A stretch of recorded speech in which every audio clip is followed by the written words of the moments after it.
There are countless reports and accounts of these feral type people that are living way off in the bush all across North America. And a lot of times, the people that encounter these feral people, they report them as being aggressive. They report them as stealing items from them, chasing them down. And for the fellow in today's story, what started off as a routine quad ride, when his quad broke down, it went from a bad situation into a total life or death situation very quickly. But before we get into that encounter, if you've had an encounter or know a story you'd like to have shared here on the show, please email me at the link below. If you like today's story, gently slap that like button. And if you haven't done so already, especially if you're a return viewer, hit that subscribe button. While you're at it, hit that notification bell. And if you like listening to the show in podcast format, we are available on Spotify as well as most major podcast platforms. So I'll put a link in the description below for that. Now, let's get into today's encounter.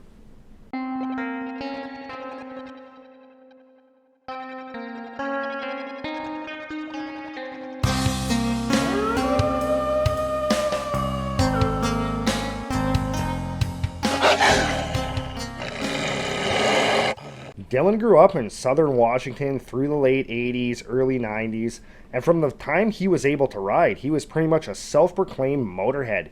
Whether that was riding a snowmobile, riding an ATV, riding a dirt bike, pretty much anything with a motor, Dylan loved it.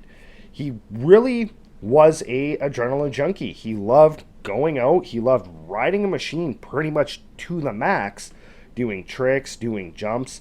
It was something that he loved. His parents, while he was growing up, they were not overly supportive of the crazy riding styles that Dylan would use, but they knew that this sport did bring him a lot of joy, so they did provide him with the funds to be able to buy different equipment, and over the years, he really refined his riding styles. Dylan, when he was in his late teens, he started doing motocross racing, he started doing snowcross racing. So he was no stranger to riding these machines in a very aggressive manner, and it was no doubt at all that he was incredibly at home while he was riding. Dylan also had a massive love for the outdoors. He loved being way off up in the mountains, out in the backcountry. He loved riding one of his machines pretty much in places where chances were nobody had ever ridden them before. And when he got into his early 20s, Dylan actually started to take up hunting. Dylan, after a while, just through repetition, started to combine his two passions of hunting and riding one of his machines, and he started going off, way off into the backcountry by himself on one of his machines to go on a hunt. But he would always come back that same day. He would not stay overnight. He knew of all the dangers up in the mountains. He knew of all the predators, and he knew that the weather, it could turn on a dime. And he knew also that chances of him, if something happened, getting a hold of help were incredibly slim because there was no cell service in the areas that he would go. But just over the years of doing this over and over, Dylan became very comfortable with it. And for him to go do one of these trips, it was absolutely nothing. It was not even double thought. He had no issues going to do it. But he would always let somebody know where he was going. And in the early fall of 2016, Dylan took a few weeks off of work, and his plan for this time off was he was going to go ATVing with his one buddy, and then for a few more days, he was going to go fishing with another buddy. However, when it came time to go on that fishing trip, the buddy that he was supposed to go with just completely bailed on him. He just said he could no longer go. Dylan was a little upset by this, but at the same time, he figured, you know what, I have a lot of time off. I'm going to find something else to do with this time off that I'll enjoy. I'm going to make the best of this situation. And what he came up with was he was going to go check out the small valley that was far off in the mountains that a buddy had told him about. Apparently, at the bottom of that valley, there's this big river that flowed through the middle of it.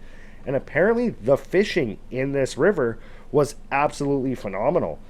So Dylan figured that's where he was going to go. And so he made plans to go out to this valley, but he really had no idea where this was. So he talked to a friend of his that told him about it, and he told him that it was down this really long, windy logging road up in the mountains, and Dylan knew exactly where this logging road was. So once his buddy gave him directions to that valley, Dylan set his plan to leave and go spend a day looking for this river, fishing for a little while, then coming back home. And once he was able to find the river, if the fishing was good, he would just do it the next day. So when the day came for Dylan to go check out this valley, he made his way out to his truck. He had already loaded it the night before with pretty much all of the essentials that he would need. And on this particular trip, he was actually packing pretty light. He had his fishing rod with him. He had a 12 gauge pump action shotgun that he always brought with him on his ATV up in the mountains. It was a small security style shotgun, basically a 12 gauge pump with a pistol grip.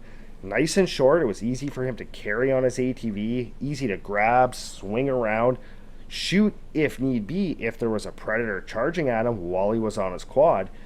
Then he also carried with him his camel pack, which if you don't know what a camel pack is, it's a hydration system. It's pretty much a water bladder inside of a case that you wear on your back, similar to a backpack. It has a straw that comes up to your shoulder so that if you get thirsty, you just grab onto the straw, you take a sip of water.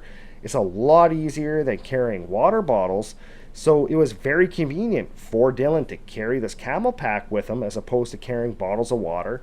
Then he carried a small backpack with snacks, some beef jerky. He carried some basic tools to work on his quad if he ran into a problem, and then a couple of flashlights and a way to start a fire. It was just the stuff that he always brought with him. It was the very bare necessities, but he had done backcountry travel on his quad so many times that carrying those basic supplies with him was pretty much just second nature, and he felt very comfortable just having those items with him. So once he got in his truck, he made his way out to that logging road. He pulled his truck over to the side. He got out, he unloaded his quad, and then he started down that logging road. Now, Dylan's buddy had told him that it was a straight shot. You had to travel pretty far down this winding logging road that ran up through the mountains, down into a couple of valleys. But then eventually it would come to that small valley with that big river running through the middle. So the entire time that Dylan's riding his quad down this logging road, he just keeps looking up ahead, waiting to see any signs of this river, of that small valley. But after about 2 hours of riding down this road, he came to a spot where the road actually forked into two. At this point, Dylan stopped his quad, he started looking around, and he was trying to replay the directions from his friend in his head because he did not remember his buddy saying anything at all about any forks in this road. So Dylan sat there for a minute just analyzing these two roads, trying to figure out which way he was supposed to go. And he looked at the one on the left. It looked like it ran up the side of the mountain, but the one that was slightly in front of him off to the right looked like it actually went down. So thinking that he's looking for a valley, he figured, well, he's going to have to go down the mountain to get into the valley. So he picked the road on the right. He started making his way down. And after about another half hour of riding, he came to another spot where, again, there was another fork in the road. Dylan, at this point, was very frustrated, very annoyed, just because his buddy mentioned nothing about forks in the road. So he sat there again, trying to figure out which one to take. And both these roads kind of looked like they went down the mountain. So at this point, he pretty much did like an eeny, meeny, miny, mo. He had no idea which way to go. So he's looking at these two roads. He's like, well, I'm going to take that one there. And he turned his quad off to the left, started making his way down that road off to the left. And again, he rode for about a half hour, 45 minutes, when all of a sudden that road he was on just completely ended. It ended this big clearing with just a bunch of fallen down trees, but there was no river. There was no river running through the middle. It was just this big logged out clearing of forest. Dylan, at this point now, he was actually pissed off because now he wasted a lot of time traveling down the wrong road. So he turned his quad around. He actually ended up flooring it back up that road to where that intersection was. Gets up there, he turns, starts heading down that other road. He rode for about another 45 minutes, and again he came to another intersection, And at this point, Dylan's like, okay, you know what? This is ridiculous. And he did not even stop. He just continued along the road to the right. He completely ignored the road, running off to the left. And from that point, he rode for about another 45 minutes when finally, up in front of him, he could see a mountain coming down into the trees. And he realized that he was coming into a valley. And sure enough, as he kind of crested this one little bit of a slope and started coming down, he could see at the bottom of this valley, there was this nice sized river flowing through the middle of it. And Dylan was like, yes, I finally found this spot. No more guessing which way to go. So he continued down towards that river. Once he got to the river, he ended up getting off his quad. He fished for a few hours. The fishing was actually quite terrible. He did not catch a single fish. But Dylan didn't really care too much. He was just happy that he found this river. And he's like, you know what? I have not caught any fish yet today, but I'm going to come back here tomorrow. You know, maybe I'm just fishing the wrong spot of the river. Maybe I need to travel down the river a little bit further, find where the fish are. My buddy said it was good fishing. You know, I'm not going to judge this spot on my first time out. He ended up looking at his watch and he realized, holy crap, it's going to be dark in about 2 hours. Like, I need to leave right now if I want to make it all the way back to the truck before it's dark. So he immediately collapsed his fishing rod down, he threw it in his backpack, he hopped on his quad, and he started making his way back down that road. However, once he got just before the top of that ridge where he had first seen the valley and seen the river, his quad just abruptly stopped. It just completely stopped moving. He actually almost flipped over the handlebars. He had to put his hands out in front of him, grab onto his cargo rack at the front of the quad, just to stop himself from flipping all the way off this thing. Once he managed to kind of regain his balance, he sat down on the quad, put his hands back on the handlebars, he squeezed the throttle. The quad, it revved up, but it did not move.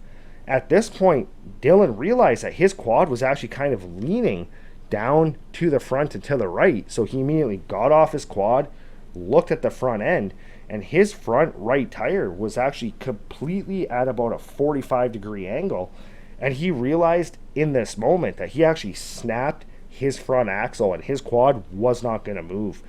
Dylan was immediately filled with just this sinking feeling because he knew it was a multiple hour quad ride back to his truck. And if he was to make that trip on foot, it was going to take him 6, 7, 8 hours to get back to his truck. And it was going to be dark in only 2. At this point, he was really faced with one of 2 decisions. One was to try walking out in the dark, and the other decision was to stay with the quad, stay out in the mountains overnight, and then make his way back to the truck in the morning. And even though Dylan had spent a lot of time out in the mountains, out in the backwoods with his quad over the years, he had never stayed solo up in the mountains at night. So that thought for Dylan was actually kind of terrifying just because he had never done it before. But at the same time, he knew to try walking out in the dark was way too dangerous. Even though he had rode his quad down this road was very bumpy. It was full of rocks. It was very uneven. And he knew that just trying to traverse this road in the dark on foot was just a recipe for disaster. He could easily twist or sprain an ankle. He could fall. He could hurt himself. So at this point, he figured, you know what? This is going to suck. This is going to be super creepy. I've never done this before. But I'm going to stay the night right with the quad. Just, it's the safest of the 2 options. At this point, Dylan was trying to think of how he could manage to keep himself warm overnight, how he could kind of ward off predators. And he decided he was going to build a fire. So he started looking around for chunks of wood. He ended up venturing off into the trees, gathered up as much firewood as possible. But he was really having a hard time when it came time to light the fire to actually get it to start. He just, no matter what he did, no matter if he grabbed grass, if he grabbed twigs, he just could not get a fire going. The wood was just a little too damp. It just would not hold a flame. Dylan at this point was pretty nervous because he knew that the temperatures in the mountains did drop very drastically at night, and he knew he was not dressed for those conditions at all. But then he remembered that in his backpack, he did have a spare set of socks. So he immediately took his backpack off. He started rummaging through it. He found those socks. He ended up grabbing one of them. He made his way over to the quad. Once he was at the quad, he unscrewed the gas cap. He actually stuck one of those socks into the gas tank to get it nice and saturated with gas. And he pulled it out. He put it on the ground, piled his kindling on top of this gas-soaked sock, lit it on fire, and sure enough, that did work. He was able to get a fire going. Once he got the fire nice and established, Dylan really started to feel a little bit more comfortable because now he had a source of heat. The fire itself would hopefully help keep the predators away from him overnight. And he was able to relax just a little bit. He figured, you know what, I have nothing to do. I'm just going to sit on the ground. I'm going to put my back up against the quad. I'm just going to sit by this fire. I'm going to keep it going. It's going to suck, but I'm going to be okay. He sat there pretty much through most of the night, just leaning up against his quad, constantly putting more wood on this fire. The entire time, he had his backpack sitting on the back of his quad on his cargo rack at the back, and he had that 12 gauge shotgun resting on the ground up against his front tire of his quad. Dylan sat up against the quad for the majority of the night, just keeping that fire going, and eventually he did fall asleep. The next morning, when he woke up, it was still fairly dark outside, but he could see it was those early dawn, twilight hours. But he could see the immediate area around him. He could tell that that fire had completely gone out. It was just a little bit of glowing embers on the ground. He ended up standing up. He turned, and the first thing he noticed was that 12 gauge shotgun that he left up against the tire was gone. His first immediate thought was just that the shotgun happened to tip over. So he got up, he moved around to the front of the quad, looked down at the ground, and the shotgun was not there. Dylan kind of took a step back, looking at the ground all around the quad, and there was no sign of that shotgun whatsoever. It was at this point that Dylan noticed that that backpack that he left on the back of the quad, it was gone as well. Dylan at this point was completely confused, and he was thinking, what the hell is going on? Like, I know my shotgun was up against the quad, and I know for a fact my backpack was on the back of the quad. Where the hell did they go? Dylan at this point, he ended up spending a little bit of time kind of walking around the quad, looking for any drag marks, any signs of what could have happened to his stuff. And at one point, he ended up actually venturing off into the bush. He ended up doing a big circle all the way around both sides of that logging road, just in case something happened to grab his stuff and drag it into the woods, even though in his head he knew that the chances of an animal or something grabbing onto both his shotgun and his pack were incredibly unlikely. He thought, there is a chance with the backpack, because he had food in it, that an animal could have grabbed the pack, taken off into the woods, but it made no sense that an animal would do that with a shotgun. But kind of caught up in the moment, Dylan just continued to look for his stuff. He ended up doing a couple more circles, a little bit wider each time, all around where his quad and that fire was. He did this for about 25 minutes, and finally he got to the point where he's like, you know what? I'm not going to find my stuff. It's gone. I don't know where it is, but I have a long walk ahead of me. If I want to get out of here before it's dark and not spend another night up here on the mountain, I'm going to have to leave pretty soon. So at that point, he decided he would just make his way back to the quad. He was going to check the trunk of the quad for anything at all that he could use on his walk out.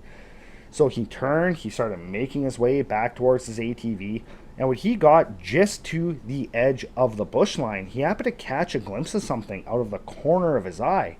He slowly turned his head, he looked, at about 15 yards away, he actually saw his shotgun hanging from the branch of a tree about 6.5 feet off the ground. He was immediately filled with a little bit of relief now that he knew where his shotgun was, so he made his way towards the tree. But once he went to actually grab it from that branch, he noticed that his shotgun was pretty messed up. It actually was completely smashed. The pump on it was completely broken, completely gone. The pistol grip was half missing, and the very tip of the muzzle of the shotgun actually looked like it had been crushed with a rock or something like a rock, because you could see stone chip marks, chips missing off the muzzle of this shotgun, and the muzzle of the shotgun was actually compressed down. At that point, he knew that that shotgun was not going to function. If he tried to shoot that thing, it would most likely blow up in his hands. But he also knew that he could not leave it. So he grabbed the shotgun from the tree. He made his way back to the quad. Once he got to the quad, he quickly opened up the trunk of it, started looking through it. He managed to find a bottle of water along with a small pocket knife. He took the pocket knife, he stuck it in his one pocket. He took the bottle of water, he stuck it in his other pocket, slung the shotgun over his shoulder, and started making his way up the trail towards the top of that ridge. He walked for a couple hundred yards till he crested the top of that ridge. He made his way down the trail a little bit further. At the whole time, he's kind of looking around for any signs of anybody, because in his head now, because of where he found his shotgun, it had to have been a person. There's no way an animal would have dragged it off and hung it from a tree. So he was feeling pretty on edge. He was really trying to stay alert. So as he's walking down the trail, he's peering into the bushes, kind of scanning his surroundings, looking for any sign of a person at all. A little while later, as he's walking down that logging road, he happens to notice in front of him on the ground, there's a human footprint in the dirt, in the sand, the gravel of this road. But the footprint seems a little bit odd. He could tell it's definitely a human footprint, definitely from some form of a boot, but there were no tread patterns on this print at all. It's just completely smooth. He walked a little bit closer, looking down at it. He knelt down, examined this footprint a little bit more, and he was really baffled just because of the lack of boot treads. He was thinking, who's out here with a completely smooth shoe? That'd be pretty dangerous just because of the terrain that it's in.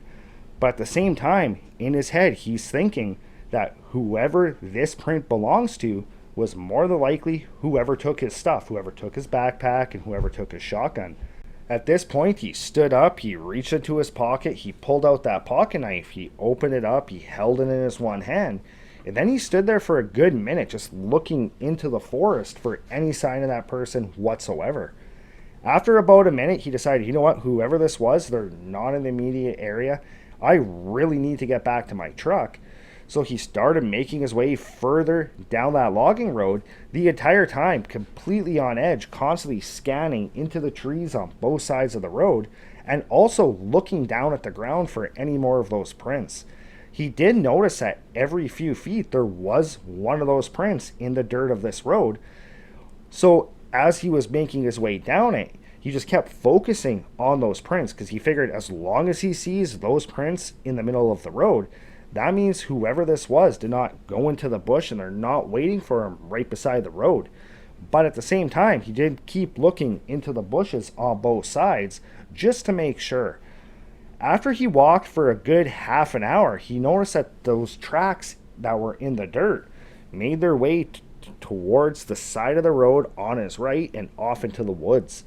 At that point where those tracks turned, he stopped, he looked in that direction, and he stood there for a couple of minutes just looking into the forest. He could see pretty far through the trees. This one particular section of woods was not overly abundant with a lot of undergrowth, so he could see pretty far into the trees. He could actually see in between the trees for about 150 yards. So he stood there looking just for any signs of movement whatsoever.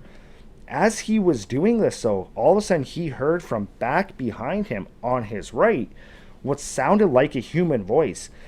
But it was a language that he did not recognize. He definitely knew it was human, but he could not tell what language this was. It just sounded almost like gibberish, almost like a mumbling type sound. Dylan immediately turned, looking in the direction of that voice, and just out of instinct, he just yelled out, "Hello!" And as soon as he did that, whoever this was just immediately began screaming incredibly loud, and again was just yelling words that Dylan had never heard before. It was some type of language that he was completely unfamiliar of. As soon, though, as that voice started to scream, he heard multiple other voices screaming the same language coming from the left. He immediately turned, looking in that direction, And he was completely terrified at this point. He could hear these voices off to his left getting louder and louder, and they sounded like they were only about 40 or 50 yards away. Dylan at this point, he didn't know what to do. He was basically frozen in fear. He had no idea who he was dealing with. All he could hear is the voices on his left coming closer, and the entire time the voice that called to him from the right, that voice was getting closer as well. Dylan at this point, his fight or flight instincts just completely kicked in, and he immediately began sprinting down the middle of this logging road. He kept looking behind him, and all of a sudden, one time when he turned around, he saw 5 people emerge from the bushes. He saw 4 come out from the left side of the road, and the one that had been screaming at him from the right came out from that side as well. Dylan, upon seeing these people come out, kind of slowed his pace, just completely baffled and speechless at what he was seeing, because these people were not dressed like normal hikers, normal campers, normal outdoorsmen. They were wearing what looked to be like animal skins as clothes, and they had really long, unkept hair. The males of this group, the ones that came out of the woods from the left-hand side, they all had really long, unkept beards, and their skin just looked incredibly dirty. And the female that came out from the right, same with her. She was completely unkept. Her hair was an absolute mess. She had sticks and what looked like dirt, like all over her face, her arms, her legs. Dylan, upon seeing this, just because that was just completely unnatural for him to see, he kind of slowed his pace, stopped looking directly at them, when all of a sudden all 5 of them began running at him, all screaming in that strange language that he had never heard. Dylan, at this point, almost instinctively reached for his shotgun, went to lift it up, and right as he was about to squeeze the trigger, he realized, what am I doing? If I shoot this thing, it's going to blow up in my hands. I'm going to be injured. I'm not going to be able to defend myself. And not knowing what to do, he just kind of took it in his hand, threw it towards these people, and then just began sprinting the rest of the way down this logging road. These people chased Dylan for hours down the trail. They never got closer to him. Whenever he would slow down, these people would kind of fall back. Eventually, Dylan made it to that first intersection that he had come across on his way down to the valley. But when he got there, because he was so exhausted and so stressed out from the situation, momentarily he did not know which way to go. He kind of stood there for a few seconds, looking at the road on the one side, looking straight ahead of him, trying to figure out which way he had come from, not even thinking to look down at the ground for tire marks. And those people that were behind him about 20 yards, they were no longer 20 yards behind him. They were now a lot closer. And Dylan actually could hear one of those people's screams sound like they were directly behind him. At this point, Dylan just instinctively swung around with his arm out, and he actually ended up colliding with the side of his fist on the side of one of these people's faces. At that point, as he felt his hand collide with the side of one of their heads, as he was turning, he happened to catch a glimpse of a quad track on the ground out of the corner of his right eye. And at that point, he just sprinted with everything he had following those quad tracks. Those people behind him that had been yelling the entire time, they sounded incredibly pissed off now. Almost like him hitting one of them just completely aggravated this entire group. Dylan was completely fearful for his life. He had no idea what they would do if they caught him. And he just used that to just draw up as much strength and as much stamina as he could. And he just continued running down this road. He ran for quite a while when all of a sudden he came up to the top of the crest of this other hill. And in front of him, about 200 yards away, he could see the actual road where he had parked his truck.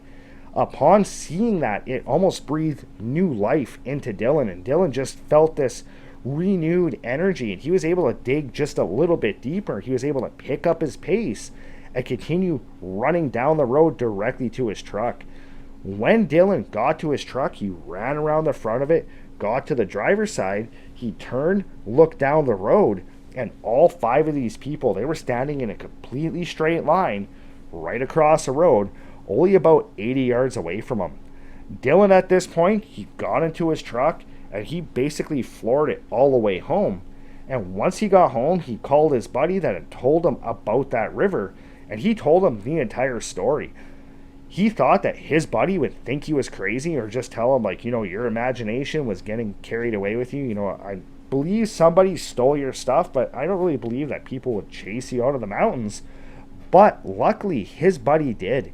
His buddy came up with this plan that the next day, Dylan, him, and another one of their friends would go back down that road in a truck to go get Dylan's quad, and they would all go armed.